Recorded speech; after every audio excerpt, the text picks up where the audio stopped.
എല്ലാവർക്കും നമസ്കാരമുണ്ട് കേട്ടോ. അടുക്കളക്കാരൻ്റെ അടുത്തേക്ക് ഒരുപാട് സ്വാഗതം. ഇന്ന് നമ്മൾ ചെയ്യാൻ പോകുന്നത് കേരളത്തിന്റെ പരമ്പരാഗതമായ ഒരു അടിപൊളി ടേസ്റ്റ് ഉണ്ട് കേട്ടോ. മറ്റൊന്നുമല്ല, മീൻ പീര. അപ്പൊ അത് നമ്മൾ കുറച്ച് സ്റ്റൈലായിട്ട് ചെയ്യുന്ന നല്ല അടിപൊളിയായിട്ട്.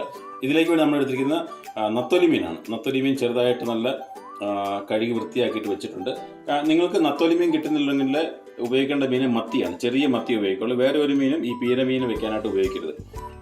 പിന്നെ വേണ്ടത് ഒരു അരമുറി തേങ്ങ, ഒരു 10-15 ചെറിയ ഉള്ളി, കുഞ്ഞുള്ളി, പിന്നെ ഒരു മാങ്ങ, പച്ചമാങ്ങയാണ്. ഇത് മുഴുവൻ ഇടുന്നില്ല, നമ്മളിതിന് പകുതി ഇടുന്നുള്ളൂ. പിന്നെ വേണ്ടത് നമുക്ക് പച്ചമുളകാണ്. നല്ല ഒരു 5-6 പച്ചമുളകുണ്ട്, കൊമ്പമുളക്. നിങ്ങൾക്ക് കാന്താരി മുളക് ഉണ്ടെങ്കിൽ അത് ഉപയോഗിക്കാം. പിന്നെ ഒരു ചെറിയ കഷ്ണം ഇഞ്ചി, 2 ചെറിയ കഷ്ണം കുടംപുളി, ഒരു 3-4 വെളുത്തുള്ളി, പിന്നെ ആവശ്യത്തിന് ഉപ്പ്, മഞ്ഞൾപ്പൊടി, പിന്നെ നമ്മുടെ കറിവേപ്പില, പിന്നെ വേണ്ടത് വെളിച്ചെണ്ണയാണ്. പിന്നെ അവസാനം നമുക്ക് വേണ്ട സാധനമാണ് ഇവൻ. ഇത് എന്താണെന്ന് മനസ്സിലായല്ലോ, മീൻ ചട്ടി എന്ന് പറയും. മീൻ ചട്ടി നമ്മുടെ എല്ലാ മലയാളികളുടെ വീട്ടിൽ അവരെവിടെ പോയാലും കൂടെ കൊണ്ടുവന്ന ഒരു വസ്തുവാണ് മീൻ ചട്ടി. ഇത് ഉണ്ടാവും. ഇതില്ലെങ്കിൽ നിങ്ങൾ വിഷമിക്കേണ്ട, ചെറിയൊരു കുഴിയുള്ള ഒരു പാത്രം നിങ്ങൾക്ക് ഉപയോഗിക്കാൻ പറ്റും.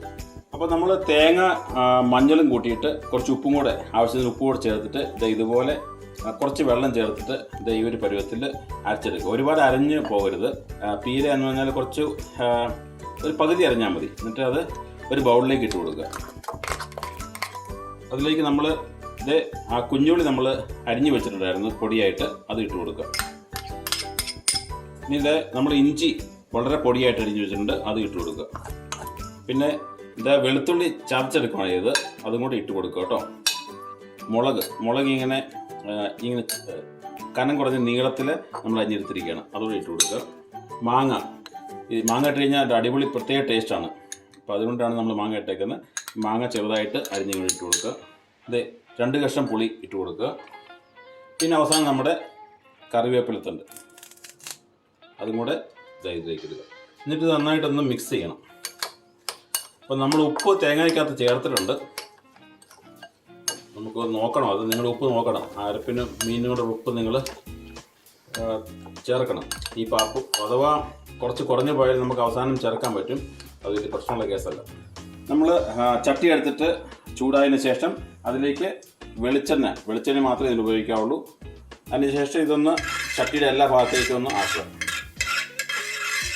ഇനി ഇതിലേക്ക് നമ്മൾ ഈ മിക്സ് ചെയ്ത് വെച്ചിരിക്കുന്ന ആ മിശ്രിതം ഒരു ലെയറും ഇട്ട് കൊടുക്കുക. ഇതിങ്ങനെ ചെയ്യുമ്പോഴത്തേക്കും ഭയങ്കര രുചിയായിരിക്കും. നമ്മൾ അടിയിൽ ആ പച്ച വെളിച്ചെണ്ണയൊക്കെ ഒഴിച്ച് നമ്മൾ കടുകൊന്നും പൊട്ടിക്കുന്നില്ല. അതാണ് ഇതിൻ്റെ ഒരു പ്രത്യേക ഒരു ടേസ്റ്റ് എന്ന് പറയുന്നത്.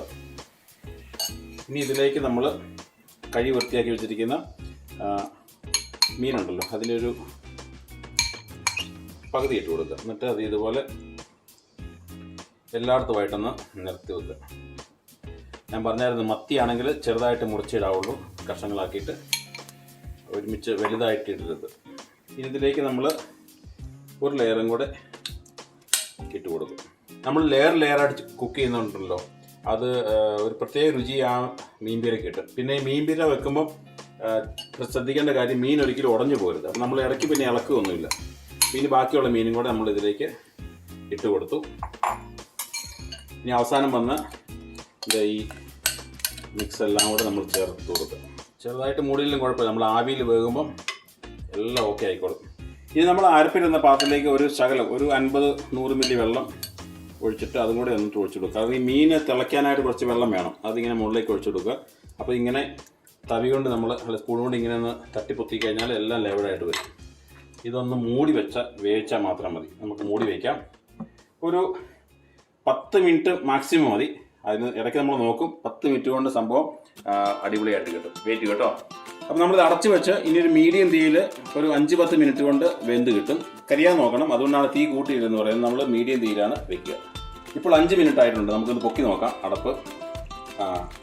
ഇത് ഉണ്ടോ, മീനൊക്കെ വെന്ത് വരുന്നുണ്ട്. ഈ മുകളിൽ കാണുന്ന വെള്ളം ഉണ്ടല്ലോ, അതിന് ചെന്ന് പറ്റി കിട്ടിയാൽ മതി. പിന്നെ 5 മിനിറ്റ് കൊണ്ട് ഈ വെള്ളം ഒന്ന് പറ്റി തോർന്ന് കിട്ടും. അപ്പം നമ്മൾ മീൻ പീര തയ്യാറാവും. നമുക്ക് ഒന്നും ഇളക്കരുത്, മീൻ ഒരിക്കലും ഇളക്കരുത്. ഇളക്കി കഴിഞ്ഞാൽ അത് മുഴുവൻ പൊടിഞ്ഞ് നാശമായിട്ട് പോകും. മീഡിയം തീയിലിട്ടേക്കുന്നുണ്ട്, ഒരിക്കലും അടിയിൽ പിടിക്കത്തില്ല. ഇങ്ങനെ അടച്ചു വെക്കുക. അപ്പോൾ നമ്മുടെ മീൻ പീര 10 മിനിറ്റ് ആയിട്ടുണ്ട് അടുപ്പിൽ. ഇപ്പോൾ നമുക്ക് തുറന്നു നോക്കാം. അസാധ്യമായ മണം നമ്മുടെ മൂക്കിനെ കീഴ്പ്പെടുത്തുന്നുണ്ട്. ഇതിപ്പം വെള്ളമൊക്കെ നന്നായിട്ട് പറ്റിയിട്ടുണ്ട്. ഇത്രയും വെള്ളം പറ്റിയാൽ മതി, കാരണം ഇനി പറ്റരുത്. ഇനി നമുക്ക് തീ ഓഫ് ചെയ്യാം. ഇത് നമുക്കിനി കോരി പാത്രത്തിലേക്ക് മാറ്റും. കേട്ടോ, നല്ല മീനൊക്കെ നന്നായിട്ട് വെന്ത്, ഇളക്കാൻ പാടില്ല, ഇളക്കിയാൽ പൊടിഞ്ഞു പോകും. അപ്പോൾ ഇതാ നമ്മുടെ കൂട്ടുകാരെ, നമ്മുടെ മീൻ പീര തയ്യാറാക്കി വെച്ചിരിക്കുന്നു. നിങ്ങൾ കാണുന്ന പോലെ തന്നെ നല്ല ഭംഗിയുണ്ട്, അതുപോലെ തന്നെ രുചിയാണ്. നല്ല വെന്ത് സൂപ്പറായിട്ടുണ്ട് കേട്ടോ. നിങ്ങൾ ഒരു തവണയെങ്കിലും ഇതൊന്ന് പരീക്ഷിച്ച് നോക്കണം. ഭക്ഷണം ഉണ്ടാക്കാനുള്ള മടിയൊക്കെ നിങ്ങൾക്ക് മാറണം. ഇത് നിങ്ങൾ ഉണ്ടാക്കി കഴിക്കുക, പുറത്തുനിന്നൊന്നും കടയിൽ പോയി കഴിക്കേണ്ട കാര്യമില്ല, നിങ്ങൾക്ക് തന്നെ ഉണ്ടാക്കാൻ പറ്റും. അപ്പോൾ ഇതുപോലെയുള്ള വ്യത്യസ്തമായ തനിമയാർന്ന ഫുഡുമായിട്ട് ഇനി ഞങ്ങൾ നിങ്ങളുടെ മുമ്പിൽ വരുന്നതായിരിക്കും. അതുവരെ stay tuned with Adukkalakkaran. Thanks for watching our channel. Bye by.